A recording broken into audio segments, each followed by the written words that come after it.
Covering the crisis in Puerto Rico, it's been more than 2 weeks now since Hurricane Maria tore through as a Category 4. And many describe life on the island now as a struggle for survival. Right now, 15% of customers have electricity, 57% have drinking water, 64% have cell phone service available to them. Channel 4's Vic Micolucci traveled to Puerto Rico to see the destruction firsthand. He's back now to show us what the people there still need. In San Juan, there's lots of damage. Roofs ripped off, trees toppled over, and streets blocked.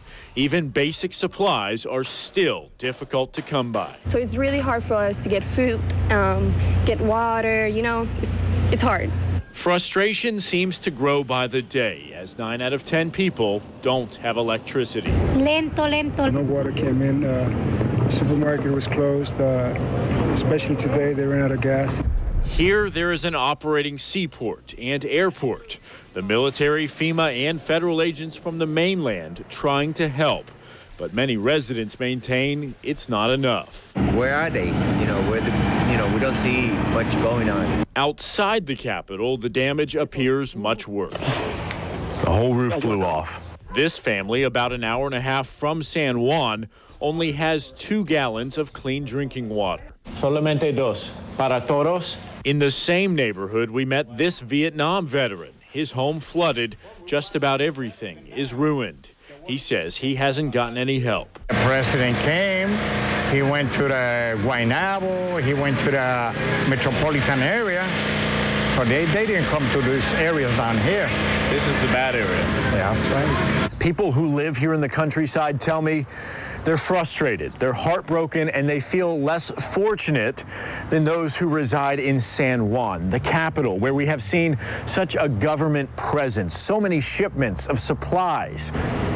But federal officials argue it's not for lack of trying. We're bringing food and water out there and tarps. Many roads are still unsafe and communications are down.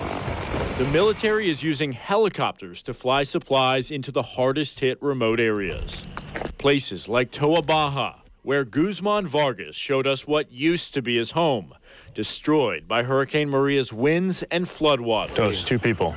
2 people live here. You live here with your wife. Now the couple is left with nothing, relying on neighbors to simply stay alive. It's tough. It really seems hopeless for some, but the Puerto Ricans I met were so surprisingly optimistic. They said they'll be back stronger than ever, and they are blessed to be alive. But they do say they need help, and they surely want to make sure that the mainland, all of us here, do not forget about them. At 6 o'clock, we're going to look at the response from the U.S. government as well as private companies, including a shipping line from right here in Jacksonville. The challenges they face still ahead. And they do need our help still. Absolutely. And you know, you've got all these other stories to distract you from Puerto Rico. But you've got 3.4 million American citizens down there struggling. Yeah, just last week when we were talking with the Crowley employees, they've got, over 300 people who work for Crowley, live down there. Some of the folks we talked to are from Puerto Rico, and they said that same kind of optimistic thing.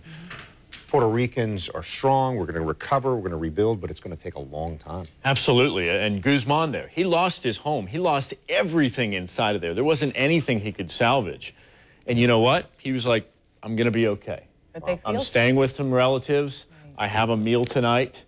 I'm going to be okay. And just the people there are so incredible. And they kept coming to me as a journalist and saying, may God be with you. God bless you for spreading the word. We appreciate you being here. And at 6 tonight, we're going to see more about what they really need now.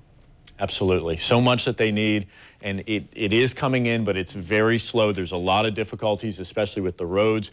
We had trouble getting to some of those towns. We were able to. It took a long time. We had to weave around. We had to go over power lines. We had roads that were washed out into the ocean, but we did it. And unfortunately, some of those bigger trucks just aren't able to get there still, even today. Thank you, It's good to have you back. Thank you, Vic.